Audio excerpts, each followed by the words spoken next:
Alors bonjour, on continue la discussion qu'on a entreprise finalement avec nos trois voileux, c'est-à-dire Marc-André Saint-Laurent, Denis Houpard et également Serge Lepage. Cette fois-ci, maintenant qu'on sait d'où vient leur passion de la voile, on va essayer d'aller un petit peu plus loin. Et je commence par toi cette fois-ci, Serge. Tu as fait un voyage particulier quand tu as traversé l'Atlantique, tu donnes même des conférences là-dessus. Peux-tu nous en parler? Oui, j'ai traversé l'Atlantique sur un grand voilier, un voilier de 50 mètres, 164 pieds, 3 mâts. Et l'idée m'est venue, en fait, j'avais, sur la côte est américaine, j'avais été dans le coin de Mystic Seaport, puis j'avais embarqué sur un voilier plus petit, d'une vingtaine de mètres, là, un voilier de style grand voilier, là, avec des voiles auriques, tout ça. Puis c'était une journée, tu sais, parce qu'on faisait le tour de la côte, là, puis j'ai bien aimé ça. Puis ensuite, il y a le fils d'un de mes amis qui, lui, a fait du grand voilier plusieurs fois. Puis il me montrait ses photos, ses diapositives, ses vidéos. Je disais, ah mon Dieu, il faut que je fasse ça avant de être capable. Parce que c'est ça, tu sais, j'ai été marin, fait que j'ai navigué sur des cargos, j'ai navigué sur des bateaux océanographiques. Mais ce genre de bateau-là, un grand voilier, j'avais jamais fait ça. Ça fait que j'ai regardé, et maintenant c'est encore plus facile. Il y a plein de sites web sur lesquels tu peux dire, ben moi je voudrais traverser l'Atlantique ou le Pacifique ou aller en Méditerranée, aller au pôle Sud. Puis là, sur les sites, là, tu as plusieurs, mettons, souvent un répertoire de voiliers. Fait que tu peux choisir ton voilier, tu peux choisir la période, puis tu peux choisir ton plan d'eau. Fait que moi, je l'avais fait comme ça aussi avec un guide de papier qui existait encore, mais je pense que ça fait longtemps qu'il n'y a pas eu de dernière version.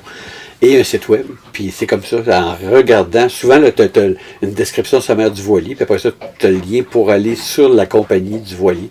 C'est comme ça que j'ai trouvé, le voilier s'appelle Loosterschelde, c'est un voilier néerlandais, puis un véritable grand voilier construit en 1918, qui a été construit comme cargo à voile, et qui, à un moment donné, dans les années 50, a été dématé. Ils l'ont transformé en cargo à moteur. Et après ça, c'est une fondation qui l'ont racheté en 1998, je pense, puis qui ont décidé de le refaire comme à l'époque de son origine. Donc, il a été reconstruit en grand voilier. Ils ont remis les mâts. Et depuis ce temps-là, ça sert à accueillir du public. Donc, à bord, on est une trentaine de personnes. Donc, il n'y a pas beaucoup de membres d'équipage. Il y a 3 officiers, 3 marins, un cuisinier. OK, si je comprends bien, ce type de traversée-là, vous aidez à la traverser. Vous travaillez sur le bateau. Oui. Par rapport à ça, il n'y a pas le même confort que si tu fais une croisière sur un grand paquebot. Pour ça, la dimension du voilier, pour moi, c'est important parce qu'il y en a des beaucoup plus grands que ça. Il y a des voiliers, vraiment les grandes 3 mâts barques, là, où tu vas avoir, tu peux accueillir peut-être 150 personnes, mais moi, je voulais pas parce que je me dis, ça va être le fun d'être capable d'être avec l'équipage, de manger en même temps. Donc, il y avait le carré, puis effectivement, il y avait une coupe de table. Donc, le capitaine mangeait avec nous, les marins, et les membres des passagers étaient divisés en 3 quarts de travail, comme sur n'importe quel navire. Donc, on commençait, mettons, je sais pas trop, de 4 heures à 8 heures. On faisait ça 3-4 jours. Ça a pris la traversée en fait, c'est une traversée entre les Bermudes et les Açores. Et ça a pris 17 jours. Donc, on était 3-4 jours sur un quart, puis là, on alternait sur le quart suivant. Et comme ça, pour faire tout le tour du cadran. Et c'était un voyage extraordinaire. Il y avait, à bord, sur les 30 personnes, on était, j'étais le seul Canadien québécois francophone. Il y avait 4 Américains, 2 Britanniques, une membre d'équipage qui était d'origine allemande, une autre norvégienne, je pense, puis les autres, c'était des Néerlandais. Et ça a été super bien. Tout le monde a très bien coopéré. Ça a été très agréable. Quand on est parti en fait, l'île du Nord, des Bermudes, Saint-Georges, il n'y avait pas de vent. Mais ces grands voiliers-là, comme quand il y a des rassemblements, comme il y en a eu à Québec, là, vent pas vent, on monte les voiles. Tu montes les voiles, puis à peu près une demi-heure après, tu rebaisses les voiles s'il n'y a pas de vent. Et c'est ce qu'on avait fait. Même assez qu'il n'y avait tellement pas de vent qu'on est allé à la dérive, puis le capitaine a dit, vous pouvez vous baigner. Fait qu'on les gens, avec un câble à partir d'un mois, on sautait, puis on sautait à l'eau. Et après ça, le vent graduellement monté. Et les dernières journées, on avait des vents de, je dirais, 35-40 nœuds de vent. Là. Fait que c'était vraiment... Là, c'est pour ça que dans le film que j'ai fait, ça commence très tranquille. Un océan, une mer plate, une nappe d'huile. Et à la fin, on avait des grosses vagues. Puis c'est le moment que j'aimais le plus. Quand mettons, puis j'étais de quart à ce moment-là, de minuit à 4. et de midi à 4 heures l'après-midi. Donc, quand un des membres venait me chercher à 11h30 pour me réveiller, là, tu sors dehors, tu t'habilles, là, tu rouvres les portes, là, le bruit, puis le bateau. Ce bateau-là, c'est pas comme un voilier moderne avec une quille très pesante. Là. Il y a une coque de cargo, ce qui fait que ça roulait là, de 30 degrés d'un bord à 30 degrés de l'autre côté, là, comme ça. Puis vraiment de même, là, et tu rentres, là, puis une fois que tu es acclimaté, puis il y avait évidemment de la bioluminescence, les vagues d'étraves, c'était de toute beauté. Ça prenait comme une petite demi-heure à vraiment. Et à bord, les passagers conduisaient le navire à tour de rôle, puis manœuvraient les voiles. Et sur un bateau comme ça, on manœuvrait les voiles à tous les jours. Dès que le vent change un petit peu, quand on changeait, si le vent change de direction, change de voile, rajoute une voile. On avait une possibilité de 11 voiles. Il y avait comme 3 phoques, il y avait 2 voiles auriques, puis 2 voiles carrées. 3 voiles carrées. Et c'était vraiment une expérience extraordinaire que je recommande à tous les amoureux de la mer. Je ne recommanderais pas ça à quelqu'un qui aime le confort et qui n'a jamais fait de voile, mais pour quelqu'un qui a déjà une expérience de voile et qui veut faire de la voile de façon différente, c'est vraiment extraordinaire. Et j'ai eu la chance, j'ai fait ça en 2016 et en 2017, le Lucerchel est revenu à Québec parce qu'il y a eu un rassemblement de grands voiliers. Et là, les bateaux partaient de Québec, puis retournaient, j'imagine, à leur port d'attache. Lui, il retournait à Rotterdam, mais j'ai fait le tronçon à bord Québec-Halifax. Et là, tu vois, tout le trajet du Golfe, je n'avais jamais vu ça. Zéro vent. Zéro vent, on trouvait de le faire à moteur. Vraiment, là, je dirais à partir là, genre de Matane là, jusqu'au détroit de Canso, là, à moteur, pas de vent, zéro vent. On a même arrêté à Percé, parce que moi j'ai des amis qui habitent là à Percé. Puis j'ai téléphoné, puis j'ai dit, pouvez-vous me préparer du homard? Fait que quand on est arrivé, là, on a arrêté, puis un petit bateau nous ouvrir des caisses de homard qu'on a pu manger à bord. Fait que c'était vraiment très agréable comme expérience. Oui. As-tu eu l'occasion parce que tu as été océanographe également, tu es toujours océanographe d'ailleurs, as-tu eu l'occasion de naviguer sur le Amundsen, ni plus ni moins le brise-glace canadien qui fait de la recherche? Non, j'ai embarqué dessus, mais j'ai pas navigué. J'ai embarqué dessus quand il était à Québec à un moment donné.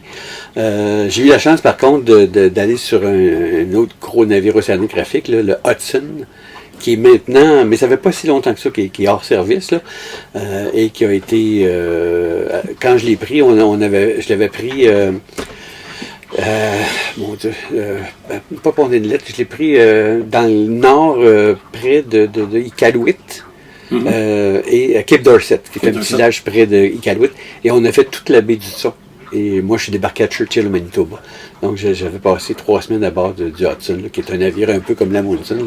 Fait que ça aussi, c'était vraiment, on avait fait la recherche principale, c'était de la géophysique qu'on faisait. On avait pour voir là, vraiment la nature du fond de la baie du Son, là, comme tel, avec ce qu'on appelle des boomers et des sparkers là, que tu traînes à l'arrière du bateau. C'est comme une détonation là, pour faire pénétrer les ondes sonores dans le fond océanique. Là. Fait que ça aussi, c'était une expérience très agréable. Oui. Denis, je vais essayer de te ramener dans tes souvenirs. J'ai eu l'occasion de lire le livre qui a été fait par ton épouse et par ta fille sur le voyage que vous avez fait. Je vais donner quelques détails du voyage. Puis si tu veux embarquer à l'intérieur de la discussion puis ajouter des choses, vas-y. Donc, vous avez fait fabriquer un trimaran. Déjà, il faut le faire. Un trimaran. Vous êtes parti de Montréal. Vous avez navigué tout le Saint-Laurent. Vous avez traversé le Golfe. Vous vous êtes retrouvé à Canso. À Canso, en Nouvelle-Écosse. De là, vous avez décidé, si ma mémoire est bonne, de partir en pleine nuit. Et là, vous avez commencé votre voyage en direction, finalement, de l'Europe, en direction des Açores. Ce que j'ai compris dans votre voyage, c'est que vous avez pris la décision de descendre vers le sud pour aller chercher les eaux chaudes, pour pouvoir vous éloigner, finalement, des eaux très, très froides du nord. Ce qui semble avoir très bien marché. De là, vous avez obliqué et vous vous êtes rendu jusqu'aux Açores. Vous êtes resté aux Açores pendant un certain temps. Et là, votre voyage n'arrête pas là. Vous avez continué jusqu'à Madère. De là, vous êtes allé aux Canaries. Les Canaries, vous avez entrepris de traverser l'Atlantique encore une autre fois, cette fois-ci en direction des Caraïbes, où vous êtes arrivé en Martinique. Vous avez fait la Guadeloupe. Vous vous êtes rendu jusqu'en Floride. Et vous avez décidé de remonter tout le long de la côte atlantique jusqu'à New York. New York, vous vous êtes retrouvé dans la rivière, c'est la rivière Hudson, je pense, Oui. pour arriver dans le lac Champlain, pas tellement loin d'ici. Est-ce que tu as encore certains souvenirs pour être capable de nous parler de certains détails de ce voyage-là? Peu. Moi, je me souviens Parce que c'est tout un voyage. d'une anecdote que tu m'avais contée. Vous étiez rendu au milieu de l'Atlantique. Puis il y avait rien. Puis là, tu as dit à ta femme, bon, ce soir, il n'y a personne qui va faire le quart, on va dormir ensemble. C'est la première nuit depuis un bout qu'on dort ensemble. Vous vous êtes couchés.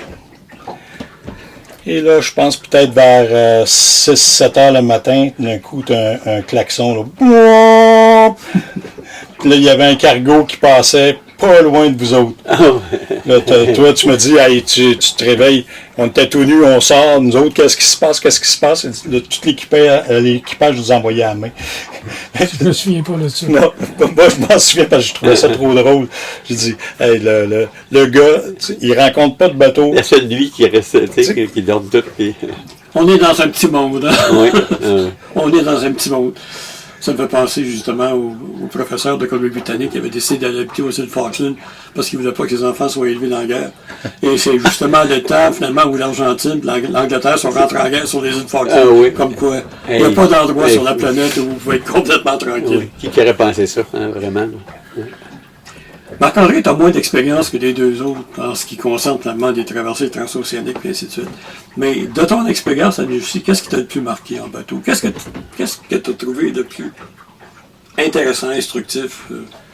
C'est sûr, sur l'île de Vancouver, d'un coup, on est parti 3 nuits, un équipage de 15 gars sur un bateau, comme je disais, pas de cabine, pas de cuisine, pas de toilette. Puis là, ils venaient tous les jours nous ravitailler. Puis là, tu dors. Fait que t'es 3 jours de temps tout mouillé parce qu'il y avait du grain. Il y avait un grain qui nous a accompagnés pendant 3 jours de temps. Fait que Est-ce que vous vous mettiez à l'ancre pour dormir la nuit? Oui. Vous vous mettiez à l'ancre près d'une île? Oui, c'est ça. Okay. Mais oui, parce que on n'avait pas de feu de position, on n'avait rien là. C'était vraiment, c'était des voiles en coton. C'est-tu des whalers? Oui. C'est le whaler ou le cutter? OK. C'est le 33 pieds. C'est le cutter, oui. Le whaler, c'est 27 pieds. Puis là, ben c'est ça, là, t'as pas de winch, t'as pas de taquet. Fait qu'il faut que tu tiennes la grand voile, là, l'écoute de grand voile, c'était 3 gars qui tenaient, puis t'avais intérêt à tenir. Fait que c'était marquant. Puis au lieu de trouver ça dur, moi j'ai trouvé ça exaltant, parce que d'un coup tu dis, il faut vraiment que tu te débrouilles. Puis après ça, j'ai fait une petite croisière sur la frégate Skeena de la marine canadienne, entre Trois-Rivières et Québec. Ça m'a marqué. Là. Je me suis rendu compte que j'aimais ça. Là. Les bateaux, le paysage qui change. Puis c'est ça dans un sens. La voile, comme sur le lac Champlain, c'est que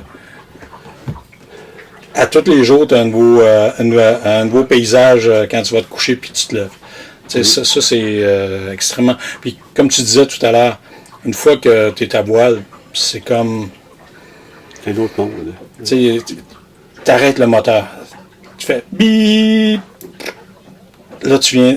C'est ça, en une seconde, tu viens de changer toute ta pensée. Là, tout ce que tu as à faire, c'est. Tu ne penses plus à tes problèmes à la maison ou au bureau.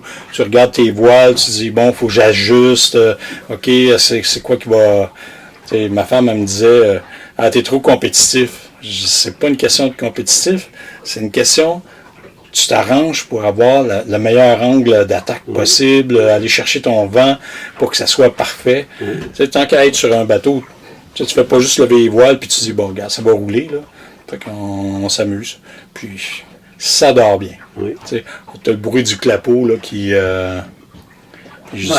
c'est justement mon... Je t'en prends au mot. Lorsque j'ai été faire du voilier avec toi et avec Serge, justement, sur le Champlain, on s'est mis à l'ancre dans une petite baie supposément tranquille. C'est le skipper qui nous a induit en erreur. On s'est ramassé en pleine nuit, le bateau se promenait d'un bord puis de l'autre. Tellement que finalement, je pense qu'on a passé une partie de la nuit à regarder les étoiles, puis ainsi de suite, à se demander si les ancres allaient décrocher.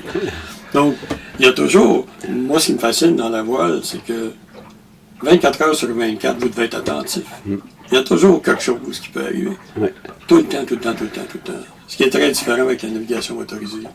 Oui, bien c'est ça. Moi, il y a très longtemps, je pensais à ça. Je comparais la voile puis le bateau moteur. Le bateau moteur, les gens aiment le bruit. Puis souvent, hein, t'es vois passer. Là, à un moment donné, le gros bruit, la grosse musique fort, puis ça boit, puis c'est ça, les popouines. Ah ouais, donc, tu sais, puis tu vois les petits bateaux à côté sur les voiliers tranquilles. Là. C'est comme à terre, l'exemple entre la moto puis la bicyclette. Tu sais, tu vas faire du cyclotourisme, là. S'il pleut, t'as pas le choix, ça va si la chaussée est mouillée, si t'as un champ avec de la lavande, tu vas sentir la lavande, t'auras pas le temps en moto, là, tu vas passer, t'as le casque et tout ça. Mais en vélo, tu vas aller tranquillement, donc c'est plus lent. Fait que c'est la même chose. Le voilier, c'est beaucoup plus lent que les bateaux moteurs, mais ça te donne le temps de t'immerger dans l'environnement puis de vraiment là, faire corps avec ce qu'il y a autour. C'est une philosophie de vie. C'est une philosophie de vie, oui, tout à fait. Ouais, c'est... Comme le goût de la mer, comme toi, tu t'as pris ça à 15 ans, ben moi aussi, j'étais dans la réserve navale, puis j'étais sur des destroyers, puis à ce moment-là, quand j'avais 17-18 ans, j'aurais pas fait, c'était là pour moi que j'aurais pas voulu faire une carrière militaire, mais d'être sur l'eau, ça, c'était là. J'ai toujours aimé ça. Puis encore aujourd'hui, tu sais, parler de mon métier d'océanographe, ce que je m'ennuie, là, c'est les missions. T'sais, il me dirait, là, veux-tu embarquer, on a de la place sur le bateau, on te paye pas, c'est juste nourri, logé. Je pars demain matin. Je pourrais partir un mois sur le bateau gratuitement. C'est le plaisir que j'avais, et quand j'étais pour Environnement Canada, c'était le plus grand de mon plaisir, c'est quand on était sur l'eau.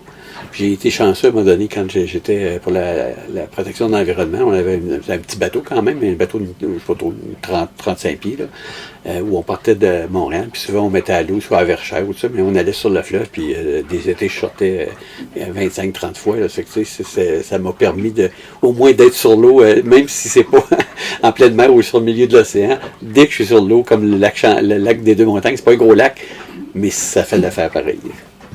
Bon, ben écoutez, encore une fois, ça a été super intéressant. Ce que je trouve d'intéressant à l'intérieur de ces discussions-là, c'est de comparer les expériences, les expertises de tout le monde.